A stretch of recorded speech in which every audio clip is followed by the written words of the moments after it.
정신분석 이론에서의 놀이를 살펴보려고 합니다. 정신분석 이론은 최근에 현대 심리학 이론에서 굉장히 중요한 역할을 하고 있기 때문에 조금은 익숙하게 다가오시는 놀이 이론 중에 하나이지 않을까 싶습니다. 자, 먼저 현대적 놀이 이론의 종류를 큰 입장에서 좀 소개를 먼저 해드리려고 해요. 먼저 정신분석 이론인데요.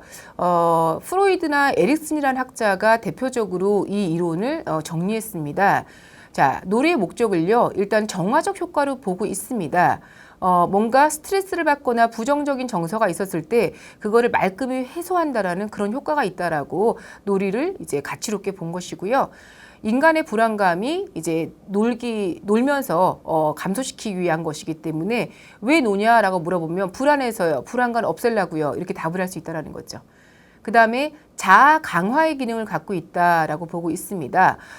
내 자아가 손상된 것들이 있다면 손상된 자아를 다시 풍요로운 자아로, 건강한 자아로 만들어 가야겠죠. 그래서 연약한 자아를 아주 건강하게 튼실하게 만들기 위해서 논다라고 보는 것입니다. 그 다음에 인지발달 이론도 있습니다. 피아제라든가 비고츠키라는 학자들이 있는데 왜 놀지? 인간의 놀이의 목적, 추구하는 목적이 무엇이야? 라는 것들을 관점을 갖고 봤을 때 인간이 살면서 늘 무언가를 새롭게 습득하는 것이죠. 특히나 우리나라 같은 경우는 정보화 사회에 있기 때문에 하루에도 수만 가지의 새로운 정보와 사건들이 우리를 때로는 이해를 주기도 하고 때로는 공감을 주기도 하고 위협을 주기도 합니다. 어쨌든 새롭게 습득한 지식을 충분히 놀면서 연습할 수 있는 기회를 준다라고 보고 있고요. 또 하나는 놀이에서 현실의 욕구를 실현한다는 데 있습니다.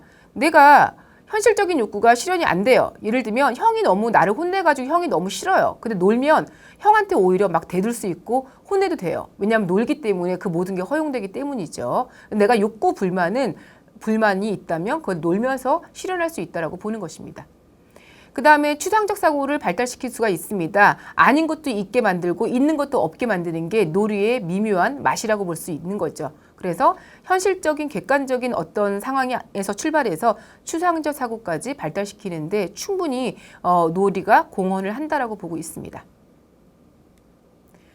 세 번째 만나보실 이론은 각성 조절 이론입니다. 인간의 각성이란 말이 여러분들이 좀 낯설다면 자극이라고 보시면 됩니다. 여러분은 지금 무료한 상태에 계십니까? 아니면 수많은 자극 가운데 굉장히 긴장감을 갖고 계십니까? 팽팽한 긴장감을 갖고 있을 때도 있고 너무 할 일이 없어서 무료할 때도 있겠죠. 그런 의미에서 이제 놀이를 비추어 봤는데요. 앨리스라는 학자가 대표적인 학자이고요. 놀이의 목적, 니네들 왜 놀아? 라고 했을 때 심심한 게 너무 싫어서요. 내지는 너무 힘들잖아요. 해서 놀았다고 얘기하는 것이죠. 최적의 각성, 다시 말하면 최적의 주변의 자극을 내가 받고 응대하는 이런 상태를 유지하기 위해서 논다라고 보시면 되겠습니다. 또 하나가 있어요. 상위 의사소통 이론입니다. 의사소통은 의사소통인데 그 위에 있는 상위가 있어요. 이건 뭘까요? 평소에 의사소통을 잘 나누기 위해서 그 위에서 의사소통을 관리하고 조절하는 그것도 개입하는 능력이라고 보시면 되겠는데 아이들은 이러한 것들을 놀면서 충분히 공유할 수가 있다는 겁니다. 베이슨이라든가 가베이가 대표적인 학자인데요. This is play 이런 얘기를 합니다. 야, 이건 놀고 있는 거야. 지금 이거는 진짜가 아니고 가짜야. 그러니까 이렇게 해야지 이런 중재자 역할을 충분히 할 수가 있는 것이죠. 그 다음에 가상과 실제 세계의 역동적 관계 속에서 상위 의사소통을 이제 얘기하는 거죠. 우리가 놀다 보면 뭔가 규칙이 망가지거나 서로 놀이자 간에 타협이 안 되고 갈등이 생기면 어느 순간 누군가 외치죠. 타임 우리 잠깐만 쉬었다 하자라고 하죠. 그때 중재하는 역할을 사용했을 때 이루어지는 소통의 내용이 바로 상위 의사소통이라고 보고 있는 것이죠.